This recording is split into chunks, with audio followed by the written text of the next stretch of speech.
প্রথমে জানিয়ে দেব, মালয়েশিয়ায় অবৈধ অভিবাসীদের চাবুক মারার প্রস্তাবে সমালোচনার ঝড়। মালয়েশিয়ায় অবৈধভাবে প্রবেশ করা অভিবাসীদের চাবুক মারার প্রস্তাব বেত্রাঘাত নিয়ে দেশ জুড়ে চলছে সমালোচনার ঝড়। বেশ কিছুদিন ধরেই দেশটিতে অনুপ্রবেশকারীদের নিয়ে চলছে চুলচেরা অভিযান।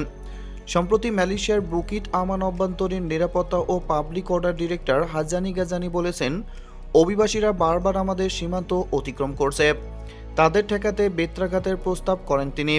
এদিকে সরকারের নীতি নির্ধারকরা বলছেন, বিদেশিরা মালয়েশিয়ায় অবৈধভাবে প্রবেশ করতে হাজার হাজার রিঙ্গিত খরচ করেন।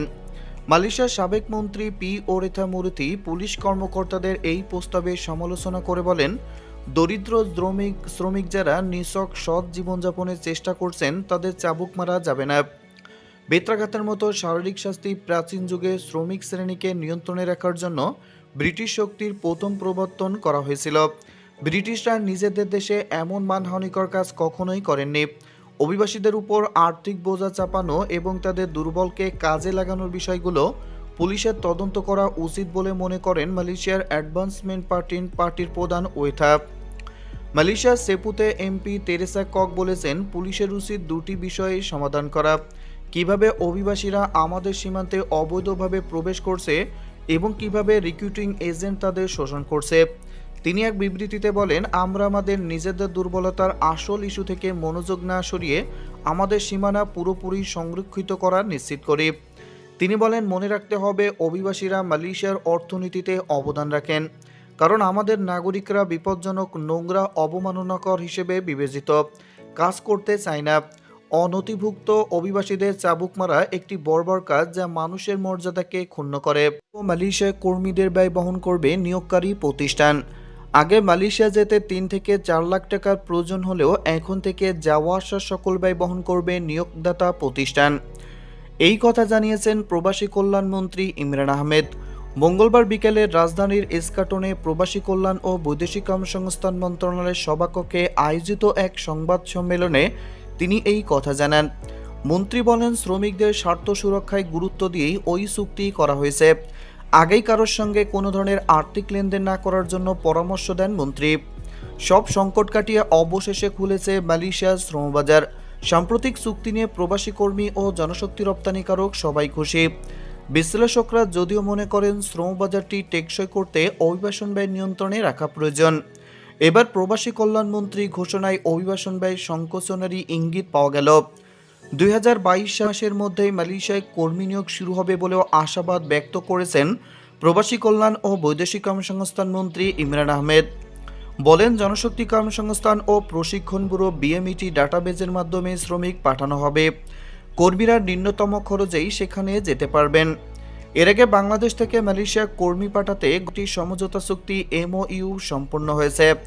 এতে বাংলাদেশ সরকারের পক্ষে প্রবাসী কল্যাণ ও বৈদেশিক কর্মসংস্থান মন্ত্রী ইমরান আহমেদ ও মালয়েশিয়ার পক্ষে দেশটির মানব সম্পদ মন্ত্রী এম সারাবানান চুক্তিতে সই করেন। এই চুক্তির পরে প্রায় 3 বছর বন্ধ থাকার পর ফের উন্মুক্ত হচ্ছে মালয়েশিয়ার শ্রমবাজার।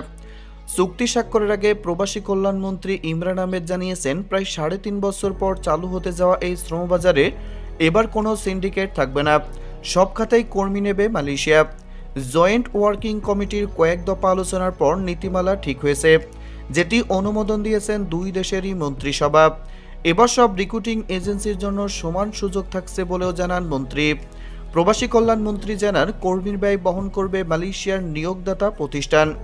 কর্মী প্রতি খরচ কত হতে পারে তাও ধারণা নেওয়া হবে। এছাড়া কোন এজেন্সি নির্ধারিত সীমার বাইরে কর্মীর কাছ থেকে টাকা নিতে পারবে না। প্ল্যান্টেশন নির্মাণ সহ বিভিন্ন সেবা খাতে কর্মী নেবে মালয়েশিয়া। সরকার বিদেশের চাহিদার সঙ্গে সঙ্গতি রেখে দক্ষ মানব সম্পদ তৈরিতে কাজ করছে। এবারের সমঝোতা স্মারকে বেশ কিছু বিষয়ে পরিবর্তন আসছে। এর মধ্যে উল্লেখযোগ্য G2G+ পদ্ধতি উল্লেখ থাকছে না। যুক্ত হচ্ছে মালয়েশিয়ার রিক্রুটিং এজেন্সি, থাকছে কর্মীদের বাধ্যতামূলক বীমা, কর্মীদের দেশে ফেরার ব্যবস্থা ও খরচ বহন করবে নিয়োগদাতা।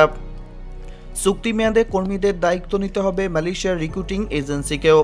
বয়স নির্ধারণ করা হয়েছে 18 থেকে 45 বছর পর্যন্ত। তবে কর্মীদের মালয়েশিয়া যেতে অভিবাসন ব্যয় বা খরচ কত হবে তা শিগগিরই জানা যাবে। এদিকে মালয়েশিয়ায় যেতে ইচ্ছুক কর্মীদের জন্য সতর্কীকরণ বিজ্ঞপ্তি দিল বিএমইটি। বাংলাদেশ থেকে কর্মী নিয়োগের জন্য মালয়েশিয়া ও বাংলাদেশ সরকারের মধ্যে সমঝোতা স্মারক স্বাক্ষরিত হয়েছে।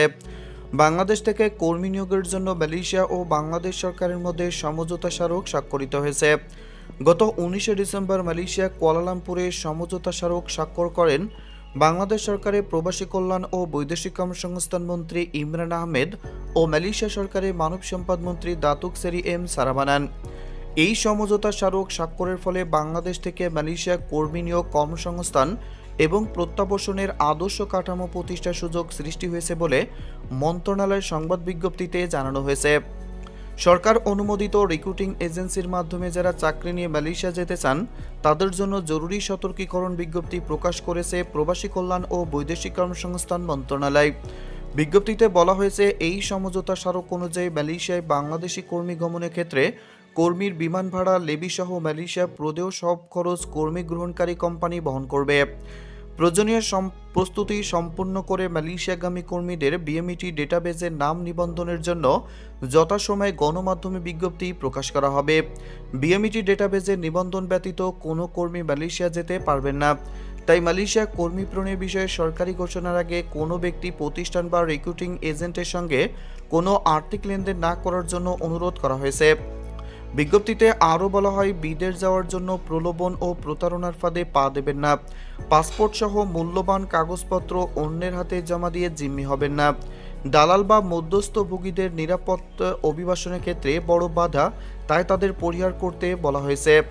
মালয়েশিয়া কর্মী প্রেরণের নামে অবৈধ ও আগাম লেনদেনের সঙ্গে সম্পৃক্ত কোনো রিক্রুটিং এজেন্সি বা তার প্রতিনিধি প্রতিষ্ঠান ব্যক্তির খোঁজ পাওয়া গেলে তাদের বিরুদ্ধে বৈদেশিক কর্মসংস্থান ও অভিবাসন আইন 2013 এর 31 ধারা অনুযায়ী আইনি ব্যবস্থা গ্রহণ করা হবে। জেনে বুঝে প্রশিক্ষণ নিয়ে বিদেশ যেতে বলা হয়েছে বিজ্ঞপ্তিতে।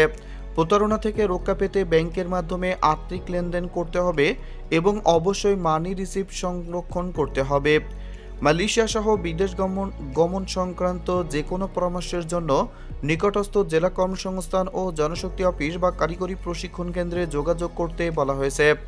বিদেশ যেতে যে কোনো সমস্যায় পড়লে সহযোগিতার জন্য www.bmet.gov.bd ওয়েবসাইট থেকে সাহায্য নেওয়া যাবে বা 0283003220 নম্বরে ফোন করা যাবে।